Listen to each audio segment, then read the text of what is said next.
Oh, the wind in your hair. There's nothing like a spin in the country to take you back to nature. Problem is, I'm used to a little bit more oomph than this. So today's test on Mutant machines is for our two teams to build a motorcycle from this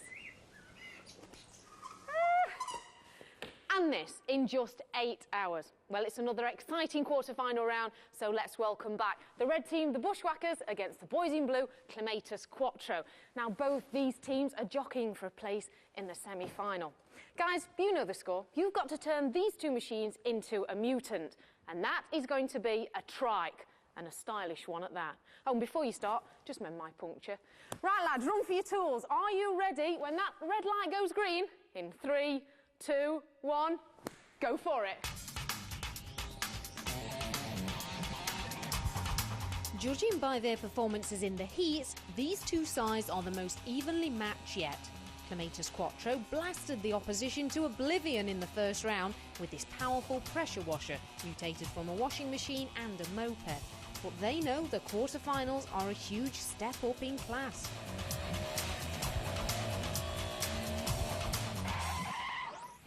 I'm not taking anything away from the team who we were up against last time, but I think looking at these guys in years, they've got a bit more experience with the practical side of engineering. We can all throw ideas at each other and we can disagree, we can agree and then come to the best idea out of the lot. Lessons that we mainly learned were planning.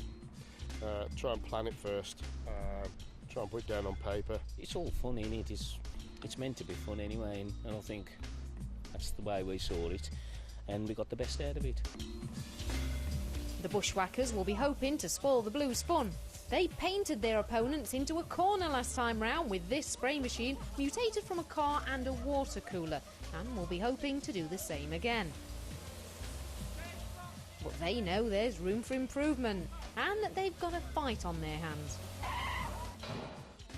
I think they've taken on a really big step and it looks a lot of work to be done in a short amount of time.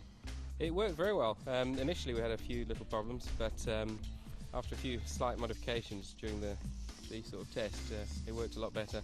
Trying to use the copper pipe for a spray nozzle didn't really work very well until we modified it part way through the final event. Keep things simple. Try not to do things that the amount of tools that are available don't allow you to do, which was our failure with the spray gun. The theory was right, the practice wasn't. So, will the theory and the practice be right this time round? Well, if the planning's anything to go by, they should be. And to start with, it's talk rather than tools. Hold on a minute, lads. Simon has a vision. No, I haven't. Come on. I want you to run through that. I got My vision, I don't know what the team's vision is probably we move the rear axle, move the fuel tank into the front footwell, move the whole top end of the car. So we're using the engine and the front wheels and steering. Use the back end of the bike as the rear wheel and somehow mount it with a lot of framework on the back. So you've just got a rear wheel. So it's a inverted trike basically. So we've got a three-wheeler still, but it's engine powered with one wheel at the back. Like strange looking, isn't it? No, the Messerschmitts used to be like that, the old cars. Yeah, I guess they did, didn't yes, they? Yeah. They did. Proper little cars, though. Yes, proper little cars. So we'll see if we can chop this to pieces. OK, well, that's come to you very early on. I mean, we're only, minutes into the challenge, aren't we? Yes, yeah. Just there, just being smart. We're going to remove that one and remove that one, and we're going to just build a frame. I think we should raise the deck as well, the driving deck a bit, and make it like a sit-up trike, like a big version. But how are you going to do? The Reds come up with a similar plan for a front-to-back trike. Though, unlike the Blues, they don't think a wheel from their mountain bike is going to be tough enough. So they head outside in search of something stronger. Johnny, what are you trying to do? Take the wheel off? Yeah. This is going to be the third wheel of our trike. Oh, now that is a good idea. Chris says that you're going for an extended trike. I think so, yeah. For some reason. Can you visualise how that's going to look? Awesome. That'll be good. Good to look at, maybe, but how will it handle? The finished three-wheelers must be manoeuvrable enough to negotiate a test track in the Mutant Machine's yard. And with the wrecks of the first round lying dead and dying everywhere, a tight turning circle could be critical. Unless, of course, they plan on shifting them all by hand.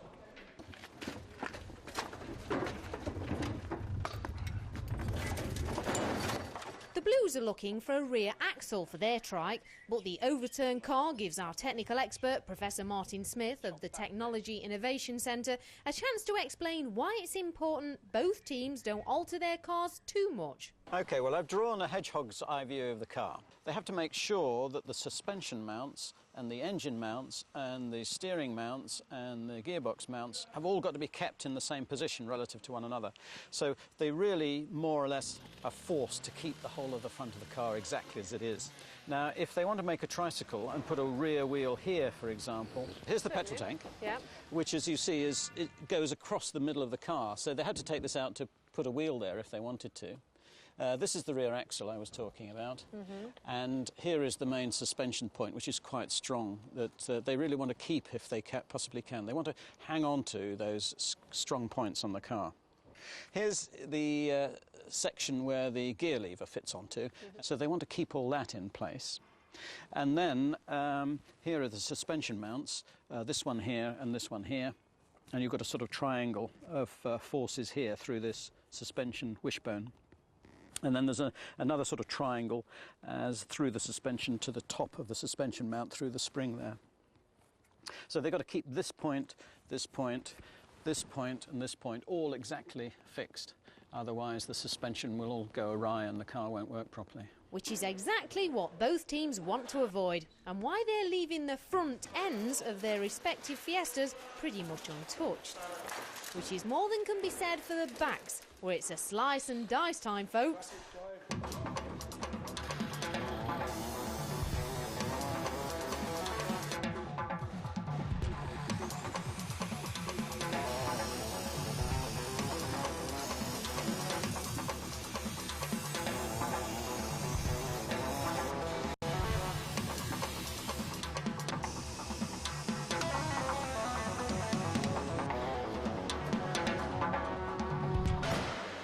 Countless cuttings later, the Reds are going topless. Theirs is a kind of reverse easy rider look, and the third wheel will be mounted behind the original rear axle on an outrigger frame. Meanwhile, the Blues are going bottomless, or rather backless. When they finish cutting, their third wheel will be fixed just over the driver's left shoulder. OK, Prof, it's that time of the day when we take a look at what the red and the blue team have done so far, or rather what they've got in store. Well, what the red team seem to be doing is they're taking the roof off and the B-post and putting a big wheel at the back by welding on a large frame of supporting structure. This is quite a good idea because it means they don't need to worry about moving the petrol tank or doing any work under the car. OK, but it's making a long vehicle. That's an estate version, isn't it? That's right. It's a long vehicle which has a disadvantage as far as manoeuvrability is concerned. Getting around a slalom track, for example, would be more difficult. Don't say that again. OK, what about the Blues? On the other hand, the blue team have done the opposite. What they've done is they've moved the wheel inwards. So they've got a shorter wheelbase than the original car, and they've left the passenger compartment and just chopped off the back. So it's a much shorter, more compact car, so it'll have better manoeuvrability in a race. And speaking of races, in the construction stakes, the Reds are very much in the lead. They're putting their trike together, while on the other side of the Mutant Machine's factory floor, the Blues are still cutting their car apart. To make it as short and therefore manoeuvrable as possible, they've cut away the entire rear end. But it means they've got their work cut out, if you'll excuse the pun. Remounting this rear axle and reconnecting the petrol tank, fuel line and brake pipes. Clive's not the only one finding it a real struggle. They've cut away so much of their motor that Simon's having to weld on some reinforcement. And as anyone who's ever welded a car will know, joining heavy gauge box section to thin steel sheet is no easy task.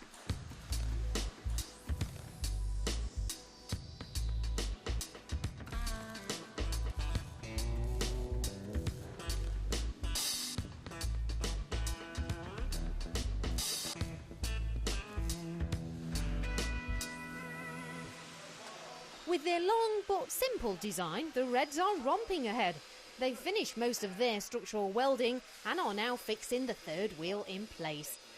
They'll need more than a tape to measure their lead. Put it this way, the wheels haven't so much come off the Blues' effort, they haven't even been put on yet. At long last, they've decided to scrap the idea of using a bicycle wheel because they don't think it'll be man enough for the job. But then welding two car wheels together instead seems to be going to the other extreme. We're halfway through our Trike trials here at the Mutant Machines quarter-final, and it's time to take a quick break. But when we return, we'll be finding out which team will be one step nearer to making it through to the semis. The team with the spring in their step, I guess.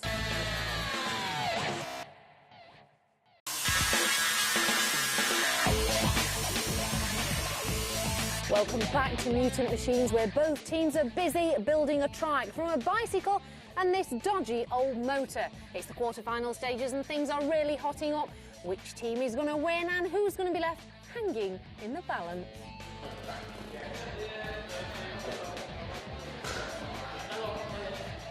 At this stage, it looks very much as if it'll be the blue team, Clematis Quattro, left hanging.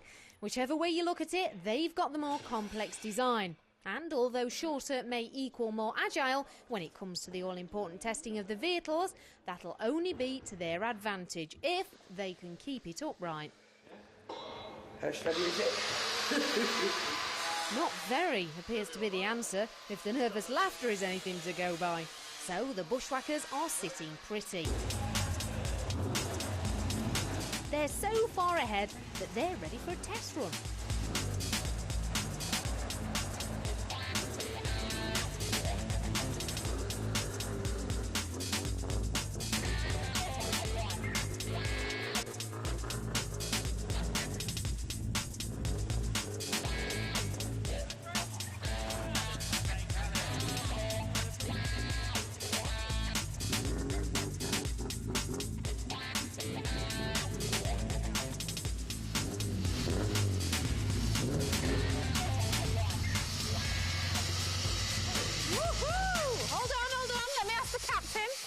How was that for you? Perfect.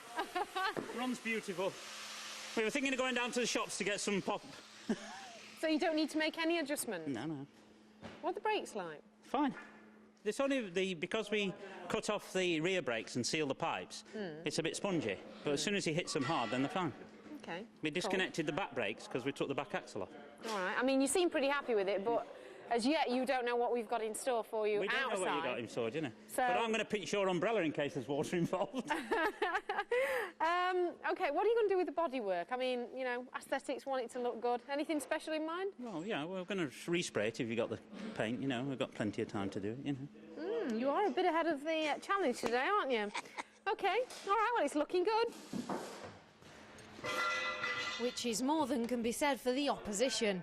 Their trike has been rolled more often than a rally car, and it's on its side again for more work. This time it's the brakes, essential for the course the professors devised.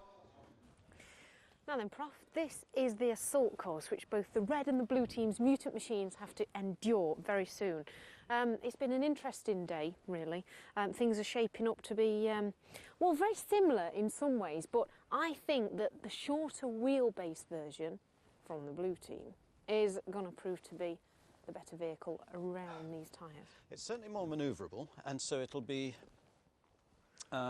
easier to back into the little parking area. But as for going around this slalom, yes, it'll be more manoeuvrable, but a short wheelbase vehicle is more liable to turn over. Oh, to roll. Turn over. Like a plastic pig? Yes, yes.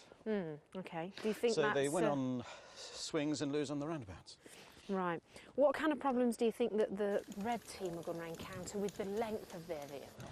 Well, being a longer car, they're going to have more trouble reversing it into our little garage area there. So that's going to be a disadvantage for the long wheelbase guys. Who's your money on them, Prof? I think my money is on the blue team, because although they're more likely to roll over when they go around the bends, they're also more manoeuvrable, and I think that'll win out in the end. Well, mine was on the blue team too, but I tell you what, them Reds aren't going to like coming second. They're taking this so seriously. They are, aren't they? They really want to win. Ooh, could be fisticuffs. Of course, there'll be no need for fisticuffs if the Blues don't actually finish their trike.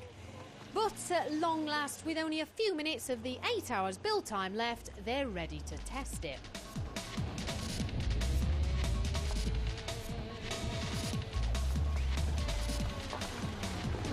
A bit wobbly at the back.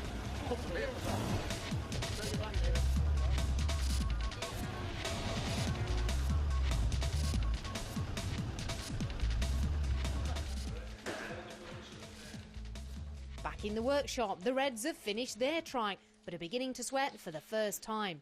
They've just seen how nippy the competition is and are beginning to wonder whether they should have stuck their heads over the parapet earlier and copied the compact design. Whatever, it's too late to worry. OK, time, gentlemen, please. It's time to put down your spray cans, put your tools back in the box, and for Man and Mutant Machine to make their way to the test area outside. Are you listening? Can you hear me? Hey, OK. That green light's going to go to red in 3, 2, 1.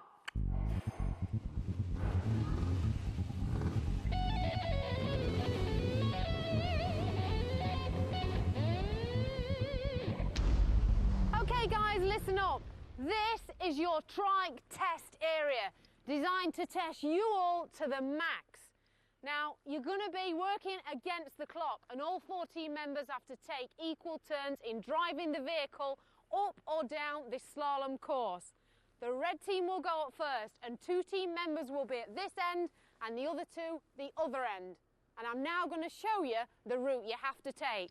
OK, driver, chocks away. You will have to reverse your machine like so into the space provided, and then spin around these tyres, making sure you don't hit them, because if you do, you'll incur a 10-point penalty. Whoa! Are you ready for this? And by the way, hit the big tyres at the end and you'll earn yourself a 20-point penalty. And you wouldn't want to do that now, would you? OK, red team, it's time to take your marks. OK, Graham's up first for the red team. Are you ready for this? Ready. All right, hop it in 3, 2, 1, go!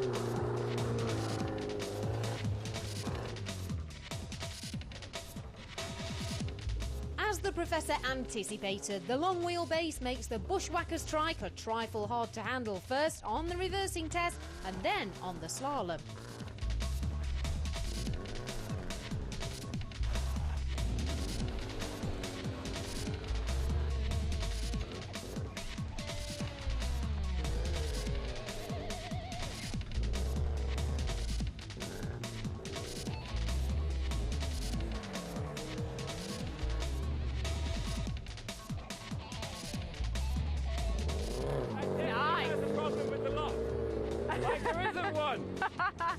Nice.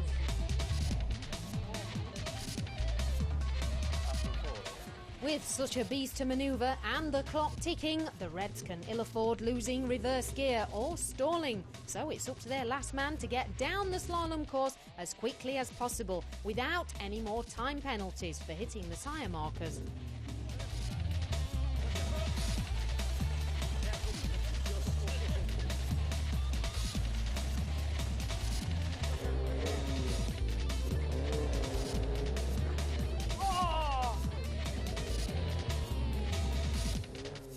OK, red team, come and join me. Dearie, dearie me. Come on, Graham. Chris. Chris, you handled it very well out there. I was just having fun. Maneuvers. Well, we didn't have an handbrake, unfortunately, otherwise I think we would have done a lot better. But it was very, very tight, and with there being no lock whatsoever on the car, it was just too long.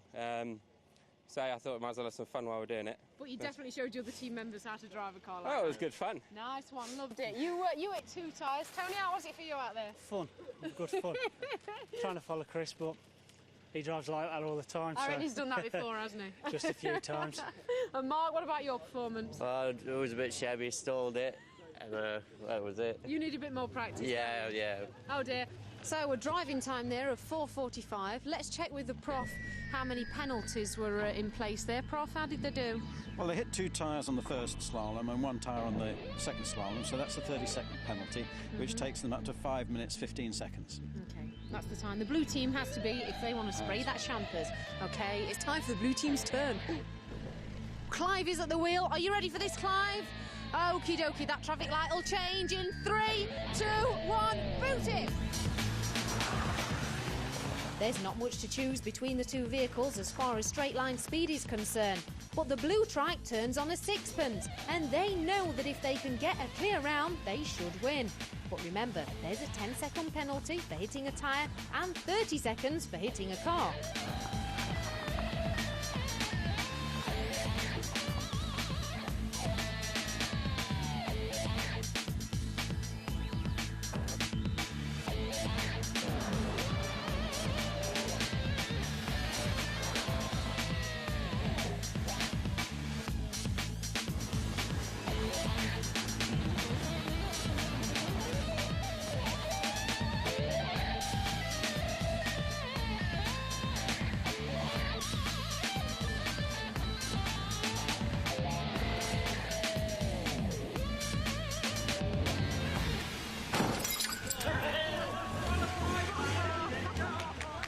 On my wagon, and I'm still rolling along. OK, we'll have the blue team one side and the red team the other. God, blimey, what a contest that was. It's all about skill and manoeuvrability, isn't it? You both incurred penalties there. The red team hit a couple of tyres and earned themselves 30 penalties. And the blue team, well, you didn't do so good yourselves. You know, and you belted that car over there. We forgot to tell you, that was a 30-second penalty as well. Never mind. Red team, you did it in a time of 5:15. Blue team, you did it in a time of 3:30. You're the winners. Well done, blue team. Come on, spray that champers, boys. What you got to say to yourself, Clive? Absolutely brilliant. Nothing else can be said. Woo, OK. And don't forget, join us next time for another mucky Mutant Machines. I'm out of here. Thank you very much, anyway. Thank you very much, anyway. All the best. Thank you very much. I've brought you the first time. So you're on next. All the best.